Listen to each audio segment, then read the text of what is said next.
नमस्कार। चाणक्य इतना सुंदर वचन बतलाता है, यावत सवस्तो हयम देहम यावत मृत्युश्च दूरतः तावत आत्म हितम कुर्यात प्राणांते किम करिष्यन्ति। अर्थात जब तक हम स्वस्थ हैं और कुछ भी कर्म करने में सक्षम हो सकते हैं, तब तक अपनी आत्मा के हित के लिए जो भी कर्म करना है वह हमें कर लेना चाहिए। जब हम रोगों से ग्रसित होंगे, असमर्थ हो जाएंगे, उस समय हम कुछ भी नहीं कर पाएंगे। तो इसलिए ये जीवन का उद्देश्य होना चाहिए कि जो भी हमें करना है वह सही समय पर, जब तक हमारे अंदर बल बुद्धि चातुर्य विद्यमान है, हमारा शरीर स्वस्थ है, तब तक अपने आत्महित के कल्याण के हेतु जो भी कर्म करना है वो हमें कर लेना चाहिए।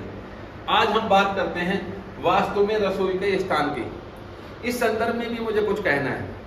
बहुत सा आजकल क्या परंपरा चल गई है कि ज्योतिष शास्त्र के जो जानकार है वो वास्तु शास्त्र को जो है वह हेय की दृष्टि से देखते हैं, इतना आदर नहीं देते। लेकिन जो वास्तु शास्त्री है वो ज्योतिष शास्त्र को हेय की दृष्टि से देखता है, और न्यूमरोलॉजिस्ट है वो कहता है कि सिर्फ सारा का सारा जो ज्ञान है वो अंग ज्योतिष के अंदर ही विद्यमान है। ये कहीं न कहीं कुंठा से ग्रसित बात है। कारण है कि मेरी माँ तो माँ है और सामने वाले की माँ नहीं है, ऐसा कैसे हो सकता है? तो जो आदरणीय है वो सभी आदरणीय है। प्रत्येक व्यक्ति की माँ आदरणीय हुआ करती है, माता पिता आदरणीय हुआ करते हैं, गुरुजन आदरणीय हुआ करते हैं। उसी प्रकार प्रत्येक शास्त्र आदरणीय हुआ करता है, और उस शास्त्र की अपनी एक लिमिटेशन जरूर है कि वह इस संदर्भ में यहाँ तक अपने बात रखने में सक्षम है। तो ज्योतिष शास्त्र और वास्तु शास्त्र, इन दोनों को अगर मिला दिया जाए तो मनुष्य के जीवन में जितने भी घटनाक्रम घट रहा है उन सभी का प्रश्नों के उत्तर आसानी से दिए जा सकते हैं। लेकिन दोनों को अगर अलग अलग करते हैं तो दोनों में एक भेद है। ज्योतिष शास्त्र जहां पर संचित कर्मों की, प्रारब्ध कर्मों की, क्रियमान कर्मों की और भाग्य आदि की बात करता है, वहीं वास्तु शास्त्र मात्र 5 तत्वों की बात करता है। और ये वास्तविकता भी है, क्योंकि स्वयं महर्षि तुलसीदास जी कहते हैं, क्षिति जल पावक गगन समीरा पंच तत्व से बना शरीरा। ये जो हमारा शरीर है वो 5 एलिमेंट से बना है, और उन्हीं 5 एलिमेंट्स को, 5 तत्वों को हम अपने घर के अंदर विद्यमान कर दें तो जो शरीर जिन तत्वों से बना है वही तत्वों का अगर संतुलन हमारे मकान में बन जाएगा तो उसमें रहने वाला व्यक्ति खुश रहेगा, स्वस्थ रहेगा, दीर्घायु को प्राप्त होगा, जो भी डिसीजन लेगा अच्छे लेगा, और अपने चारों प्रसाद धर्म अर्थ काम और मोक्ष उनकी पूर्ति करने में सक्षम हो सकता है। यही भावना वास्तु शास्त्र की है। लेकिन वास्तु शास्त्र के पास 2 चीजें नहीं है। क्या? एक है काल और दूसरा है प्रारब्ध। काल और प्रारब्ध जो है वो ज्योतिष शास्त्र के अंतर्गत आने वाला विषय है। वास्तु शास्त्र ये तो बतला सकता है ये घटनाएं घट सकती हैं। जैसे मान लीजिए किसी के साउथ ईस्ट के अंदर अगर गड्ढा है और पानी का भरा हुआ है, या साउथ ईस्ट घट गया है, कट गया है या बढ़ गया है, तो ऐसी स्थिति में हम बोल सकते हैं कि विवाहित जीवन जो है वह दिक्कत वाला होगा, परेशानी होगी, विवाह समय पे नहीं होगा, पत्नी की डेथ भी हो सकती है, या स्त्रियां जो हैं वो रोगी हो सकती हैं। ये बात कही जा सकती है। लेकिन कब होगा ये नहीं कहा जा सकता, क्योंकि उसमें ये तो कह सकते हैं कि अगर ये दोष है तो इसका जो प्रभाव है वो 2 से 3 साल में होगा। लेकिन ज्योतिष शास्त्र समय के अनुसार बतलाता है, क्योंकि हमारा जो जन्म हुआ वह किसी खास तारीख, महीने और वर्ष में हुआ। उसी के आधार पे हमें दशांतरसाएं मिली।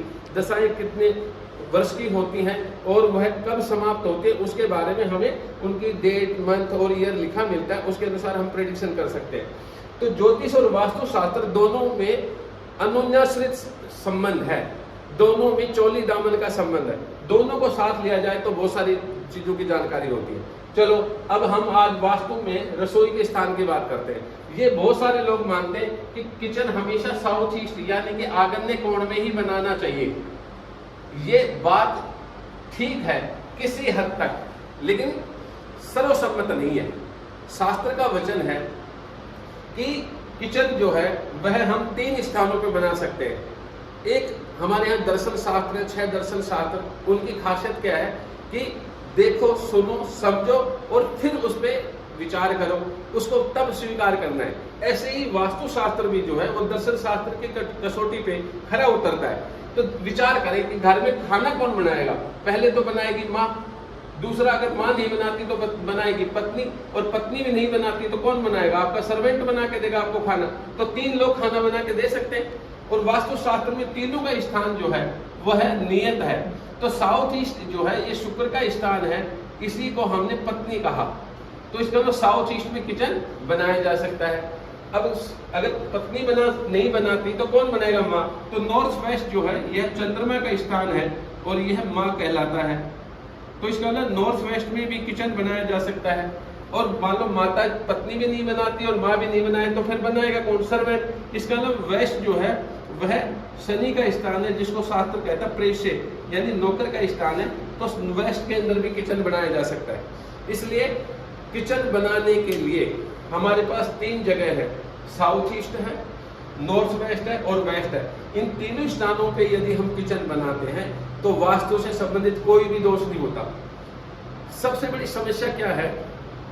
जब भी एक आम आदमी किसी ज्योतिषी या किसी वास्तु कंसल्टेंट के पास जाता है तो वो मात्र अपनी जैसी प्रॉब्लम बतलाता है, वह ये ढूंढना शुरू करता है कि ये कारण तो नहीं, ये कारण तो नहीं। उसको एक कारण मिलते ही वह बड़ा प्रसन्नचित्त हो जाता है, वास्तविकता पे विचार नहीं करता। तो वेस्ट में अगर मान लो किचन है किसी की, तो वेस्ट के कारण से कोई प्रॉब्लम नहीं होगी।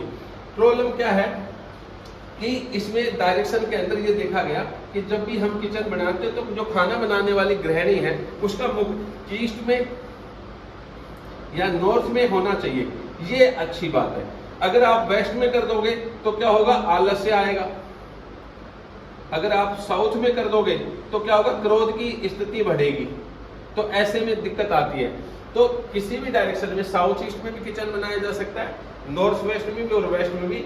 ध्यान ये रखना है कि जो स्लैब डले उसको इस तरीके से रखें कि जो खाना बनाने वाला व्यक्ति है, चाहे वो पत्नी है, माँ है या सर्वेंट है, उसका मुख ईस्ट या नॉर्थ में होना चाहिए।